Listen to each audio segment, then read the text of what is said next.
मामा लगाएर के को बोरा हो यो यस्तो भनेर सोध्नु होला फेरि है नझुकिने होला यो पनि पत्कर त्यो पनि पत्कर यो टोकाको नि पत्कर यो पनि पत्कर अनि यता नि पत्कर अनि यो पत्कर कति हो पत्कर त आम्मामामाम सोर्दा कति सोर्यो नि पत्तै पाएन हेरौँ त ल पत्कर आम्मामामामा सोर्दा कति हो नि पत्तै पाएन तरकारीको बोरा पनि के हो र ए राम यति दिएर रहेछ पत्कर हेर तिमीहरूले किसानै हुने भ्याएन हेर कस्तो दुःख गर्नु पर्दो रहेछ सजिलो तिमीहरूलाई किसान गर्नु देख त पारा पाल्न कति गाह्रो रहेछ होइन ए राम तिमीहरूलाई काठमाडौँ बसेर पादी खाएको जस्तो हुन्छ नि हेर भारी यो चाहिँ मेरो लागि है फेरि यो भारी चाहिँ मेरो लागि दिदीको लागि यहाँ छ मम्मीको लागि त्यहाँ छ अनि दिदी यता हुनुहुन्छ भने म यता छु अनि मम्मी यता हुनुहुन्छ यत्रो भारी चाहिँ म बोक्न सक्छु कि सक्दिनँ होला म पनि भनिदिनु पऱ्यो कि सक्छस् नि यत्रो मान्छेले यति सक्दैनस् त मान्छेले कत्रो भारी बोक्छन् यो भारीले चाहिँ मलाई सर्लक्कै छिट्लाएर छ छिट्यो भने उड्न सक्दिनँ भन्ने मलाई लागिरहेछ पत्कर हो त हल्को भइहाल्छ नि यस्तो बोकेर जान्छु म यस्तो बोकेर जान्छु कि तपाईँहरू हेर्दै जानु न चिल्यो सकिन्न ल गाइस आजको हाम्रो ब्लग हेर्दै जानु है त ल यस्तो खतरनाक छ नि कसरी बोकेर लाने भन्ने भइगयो केबी बा गाडी पठाइदियो त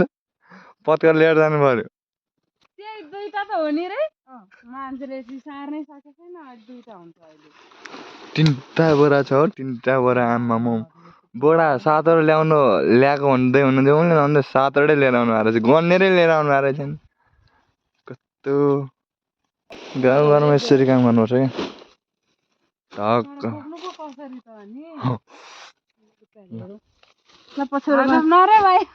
उचाल्न नसके बेलामा मासु भात झ्याप्पा खाँदिउँ गो हिजो भएर पार्टीको मासु खाएन र आज यति बोक्नु बेजतै हुन्छ नि त अहिले करेन्ट खुवाउँला कि करेन्ट चाउचाउ खुवाउँछु कि म चाहिँ यहाँ उचाल्न सहयोग गर्नु पऱ्यो नि है म चाहिँ यसरी उचालेर झ्याप्पा लाएर झन्डै लडिनँ म यसै गरी दिदीले बोक्दै हुनुहुन्छ गाइजी लिएर हो नि त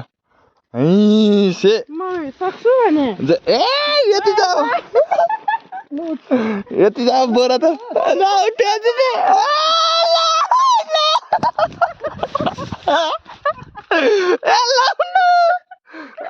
लाउनु ल भयो धरा काठमाडौँको घर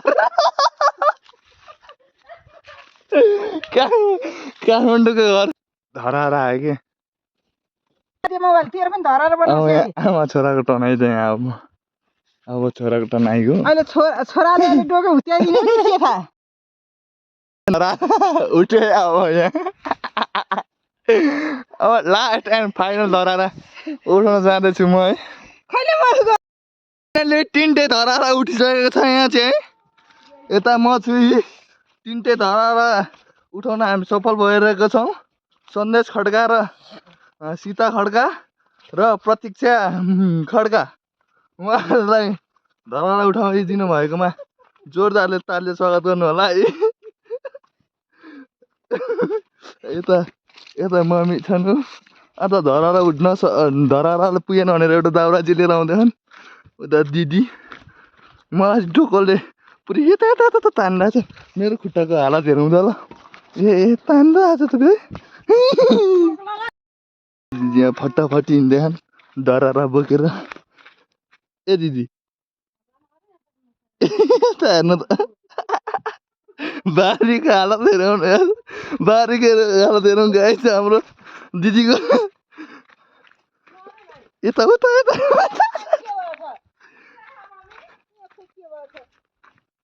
अनि म यता मम्मी यता कस्तो स्वाद छ है मम्मी भने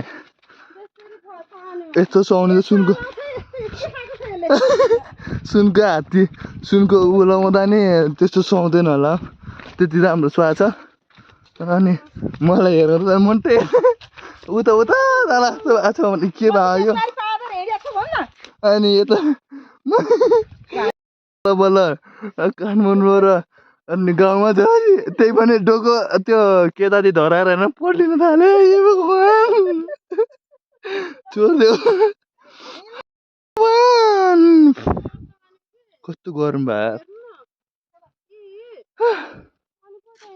यस्तो भारी बोक्यो अन्त यस्तो भारी बोक्यो अन्त ओ सेट हेर त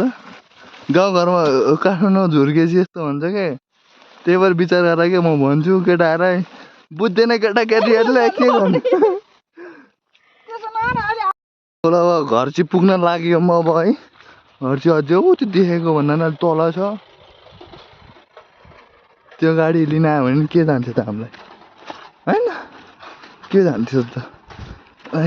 खुट्टा चाहिँ के कामे हो र त्यो धामी त के काम छ नि त त्यसरी मेरो खुट्टा त्यसरी कामिरहेको छ यस्तो डेन्जर खतरनाक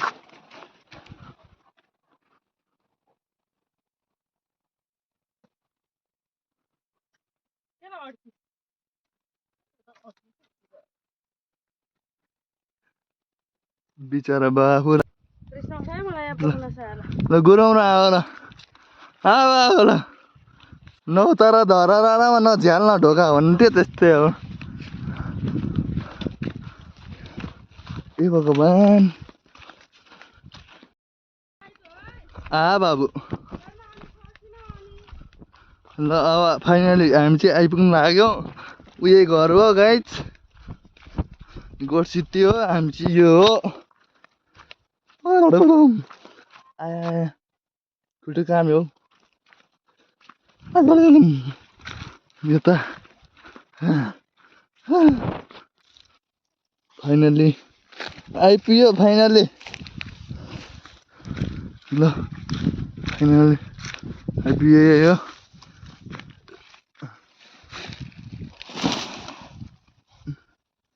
ल सन कस्तो आनन्द आहा मुन्डो त के भयो ल यत्रो त भारी लिएर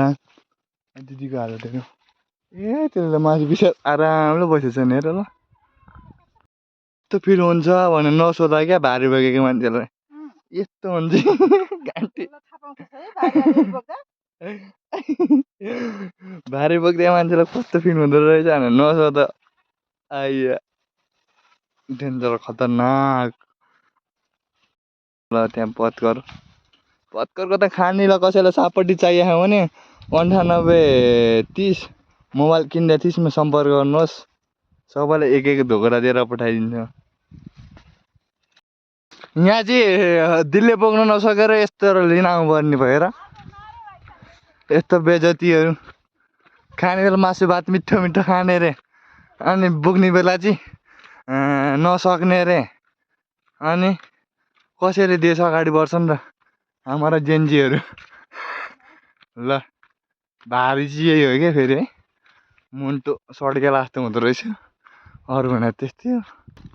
हेर तिन पुग्नु नसके नसकेको मान्छे चाहिँ यही हो कि ल यो पनि बोकेँ मैले त्यो बोरा तान्न घिसाएर ताने बोकेँ हेर के जुनी ल्याएछ नि ठिक्क कानमा नखाँदा घिसाएर नखाने ए मम्मी त्यति बोरा ल्याएर ठस ठस ठस कनेर हेर यहाँ छोरी त पाएको रहेछ नि आमाले ल आमा चाहिँ हो फेरि छोरा यता बाख्राले स्वर्ग देख्ने भयो यहाँ फेरि आमा मेरो साउसाउनेहरू त यस्तो म ल्याएर सुताउँछ आइज केटाहरू भनिरहेको बाख्राहरू मन भन्यो हेरे यता सोफामा सुताइदिएको छु आमा बाख्राहरूलाई ल हेर सोफा बाख्राको लागि भनेर यति दुःख गरेर लिएर आउँछ हामीले साला बाख्राले दुध दिँदैन हामीलाई